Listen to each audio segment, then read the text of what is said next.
jenengan anu dijawab HP pernah Kiai. Lho, anggere Kiai kok mesti ngomong gitu. Berarti kan kalau memang benar-benar dia Rasul mencemarkan nama baik Kanjeng Nabi itu. Apalagi nyampe setelah diteliti jebul-jebul Ubaidillah tidak putranya Sayyid Ahmad. Ini artinya ada penipuan. Kalau ada penipuan, siapapun orang Islam yang mendengar suara saya wajib memahamkan masyarakat. Sebab kalau masyarakat ini tidak dipahamkan bahaya. Kemarin-kemarin penjajahnya Belanda sudah lari. Yang masih ada itu kan bawaan Belanda itu. Belanda datang ke Indonesia kan bawa gaib tuh. Dan itu pun sejarah sudah mencatat itu. Lu orang ngomong gini nggak berani, yo. Kenapa nggak berani? Memang mereka itu nggak cucunya pendekar, nggak cucunya pejuang. Yo. Kalau saya akan kakek saya pendekar semua. Kebetulan nenek saya ini toh, sama mana pengen tak sampaikan toh akan tunjuk sama saya. Assalamualaikum warahmatullahi wabarakatuh. Kita barusan mendengar sedikit cuplikan dari seorang kiai. Yang maaf ini saya belum ketahui siapa beliau. Ini menceritakan bagaimana hari kini kita masih banyak yang percaya kalau Habib ini dzurriyyahnya Nabi. Bahkan banyak kiai-kiai yang nggak berani melawan doktrin mereka. Entah karena mereka ini takut atau sudah terdoktrinasi, ataukah memang eyang-eyangnya nenek moyang mereka ini bukanlah seorang pemberani atau seorang pendekar, pasti seperti yang dikatakan kiai ini.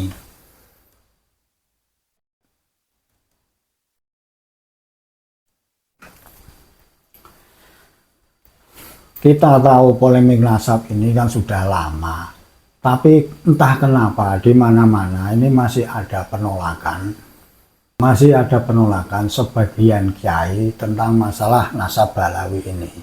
Sudah dijelaskan berapa kali, berapa orang kiai yang sudah tercerahkan menerangkan masalah nasab Balawi ini, kalau mereka ini bukanlah dzurriyyahnya Nabi.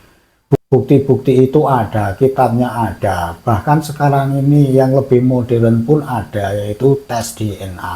Kenapa mereka-mereka ini atau sebagian kiai dan ulama ini masih kekeh membela nasab Balawi dan masih mengakui kalau Balawi ini adalah dzurriyyah Nabi? Kita nggak habis pikir. Kalau Muki bin Akut ini ya nggak masalah, mungkin keilmuannya kurang, baca kitabnya kuning saja mungkin ya, cuma sebagian, nggak sampai jelimet.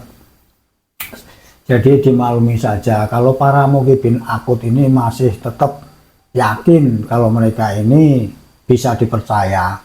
Tapi untuk sekelas ulama, sekelas kiai yang kealimannya itu jelas, bahkan selama ini diikuti banyak santri-santrinya, dipercaya oleh masyarakat luas, tidak berani memberikan pencerahan kepada masyarakat bahwa Habib ini bukanlah dzurriyyah Nabi. Ini kenapa? Apakah benar seperti statement yang dikatakan kiai di depan tadi? Biarpun seorang ulama atau kiai atau orang alim apapun, kalau memang dulu nenek-nenek moyangnya mereka ini bukanlah seorang pejuang, bukan seorang yang pendekar katanya, ya bisa jadi memang lemah dalam sisi perjuangannya untuk membela umat yang banyak ini. Terus kurang apa lagi, di dalam media mainstream atau YouTube dan lain-lain ini banyak sudah bertebaran informasi yang menjelaskan kedudukan Ba'lawi yang dulunya kesini ini dibawa oleh Belanda dan semata-mata diperbantukan oleh Belanda, dan mereka kesini itu mencari makan karena di Yaman sana ini kan negara miskin sampai sekarang. Jadi motivasinya mereka ini datang kemari hanya untuk mencari sesuap nasi. Terus diberikan label oleh Belanda yaitu nama Habib yang kemudian diproklamirkan oleh Belanda sehingga orang-orang kita banyak yang tertipu. Alhamdulillah atas kehadiran Kiai Imaduddin, kita semua sekarang ini tercerahkan. Tetapi lagi-lagi masih juga banyak kiai yang menolak, banyak ulama yang menolak, bahkan mengatakan kalau semua pengikut-pengikut Imad ini adalah orang-orang dalam tanda kutip sesat. Dalam video berikut, kiai yang di depan tadi kita putar ini akan mengungkapkan sedikit bagaimana tentang Ba'alawi yang selama ini kenal sebagai cucu Nabi, yang ternyata ya zong belaka, bohong belaka, bohong belaka. Bahkan selama ini mereka ini menggunakan nama Habib sebagai zuriyah Nabi ini untuk memplokoto anak-anak Nusantara, juga kiai-kiai Nusantara yang percaya kepada dia. Sekarang begini saja, kalau masih meyakini mereka sebagai zuriyah Nabi, resikonya selalu akan didawir, akan didatangi, dan seberapa kali si Habib ini datang ke tempat akan selalu minta ini dan minta itu. Ini resikonya, tapi ya terserah. Ini sudah diterangkan oleh banyak kiai-kiai yang tersadarkan. Kalau mau diterus-teruskan menjadi Mukibin Ba'alawi, Mukibin Dobolowi, maka resikonya akan ditanggung sendiri. Selalu didawir, selalu didoktrinasi, dan tetap akan dianggap jongos. Bahkan seorang kiai alim apapun, apalagi masih menghamba kepada Ba'alawi, resikonya dianggap nggak ada apa-apanya.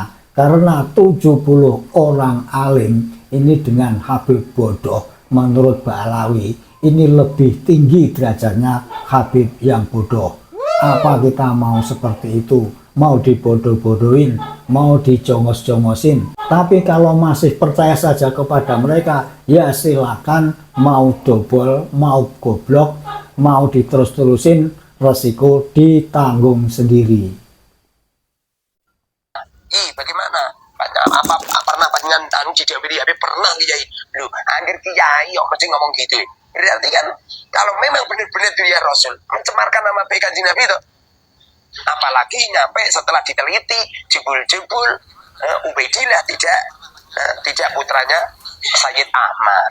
Ini artinya ada penipuan. Kalau ada penipuan, siapapun orang Islam yang mendengar suara saya wajib memahamkan masyarakat. Sebab kalau masyarakat ini tidak dipahamkan bahaya. Kemarin-kemarin penjajahnya Belanda sudah lari. Yang masih ada itu kan bawaan Belanda. Belanda datang ke Indonesia kan bawa Habib itu. Dan itu pun sejarah sudah mencatat itu. Loh, orang ngomong gini nggak berani. Kenapa nggak berani? Memang mereka itu nggak cucunya pendekar, nggak cucunya pejuang. Kalau saya kan kakek-kakek saya pendekar semua. Kebetulan nenek saya ini toh, sama mana pengen tak sampaikan toh akan tunjuk sama saya. Bukan cucunya pejuang. Anak-anaknya ada orang mau sampai sangare seperti saya. Kan berarti kan ada merah kan. Kalau anaknya tidak pendekar ya pasti ya meong-meong. Nggak mungkin ya diparani kambing ya lari dan dia. Rasulullah pernah dawu, bila mana Fatimah mencuri, ku potong tangannya.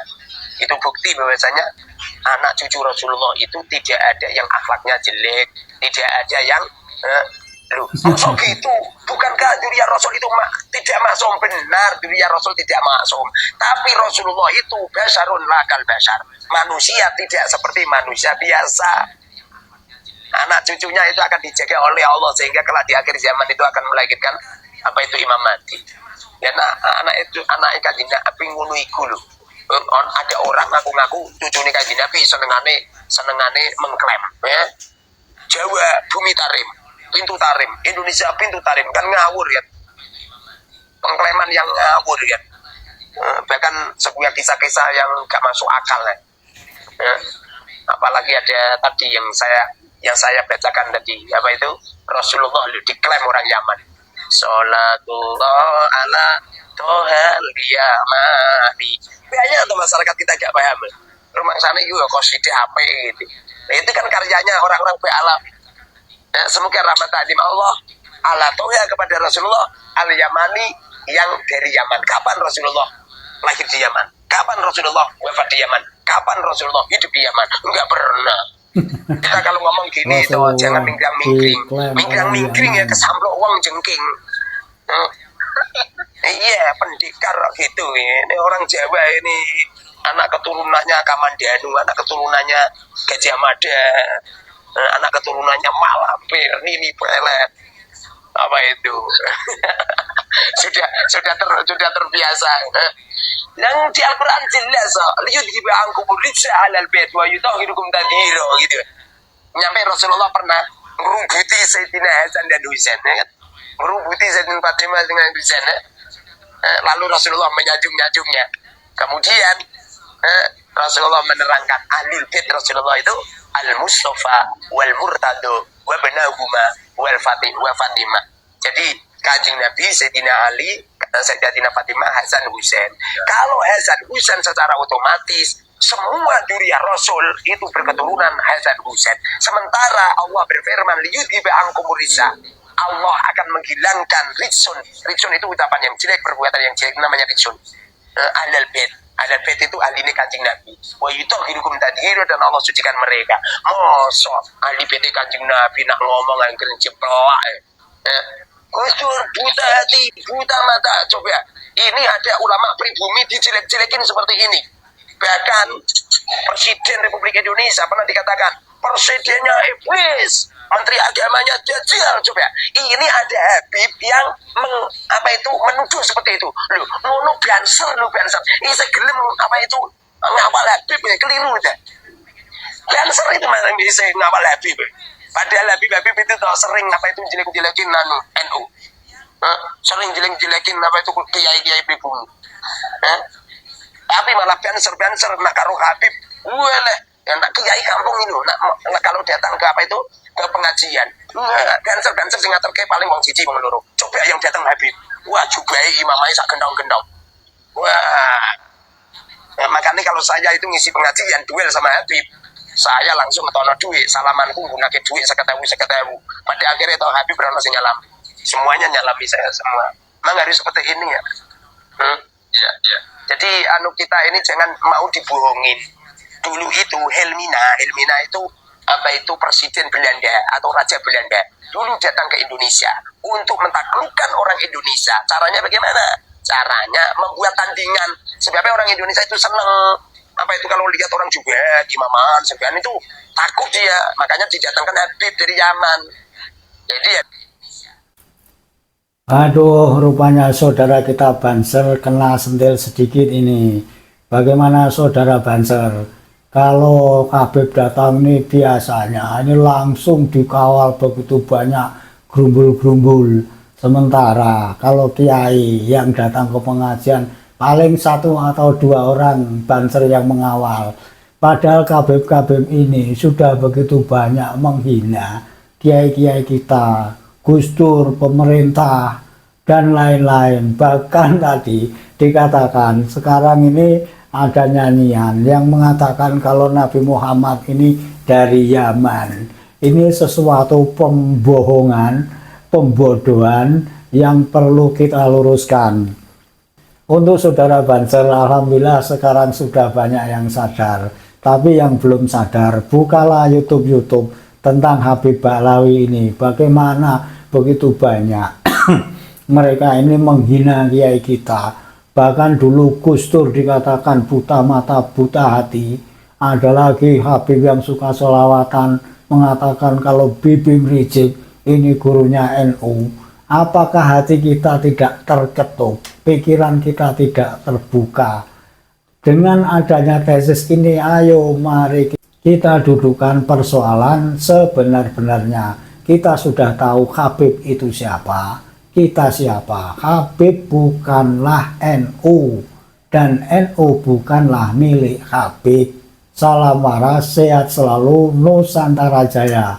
Assalamualaikum warahmatullahi wabarakatuh.